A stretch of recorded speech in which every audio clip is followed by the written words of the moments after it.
Okay, Gavin, so let's say you have a 2-year-old child with bow legs. Yep. How can you differentiate between Blount's and physiological bowing? Yeah. So it's a common problem, isn't it, in orthopedic clinics?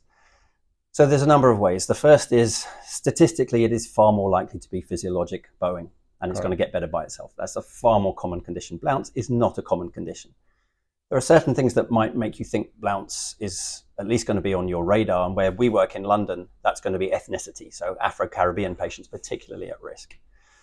And then there are the clinical signs. So if it's asymmetric, if it's clearly unilateral, then again, you're going to have your radar up. But the reality is, in a 4-year-old, it's easy to tell. Then you've got advanced radiological changes. You don't need to be a genius to spot Blount disease. But at 2, it's hard. And even x-rays of physiological patients can be reported by radiologists as possibly suspicious of Blount's. So I think the answer is you don't know. You have to be honest with parents and tell them you don't know.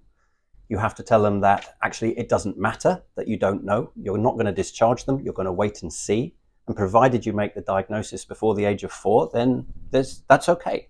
But there's one other thing that can help you in these younger children, and that's x-rays. So you remember this, there's an angle that is supposed to be able to differentiate between the physiological and the Blount disease. So I haven't got time to go into it now. We'll probably cover that on our course. But here's the hack. You have to remember that you're going to do an x-ray of a tibia. Don't even try and do a standing x-ray in a 2-year-old. It will end in tears all round. So that's my top tip. Request an x-ray of the tibia and make the measurements yourself.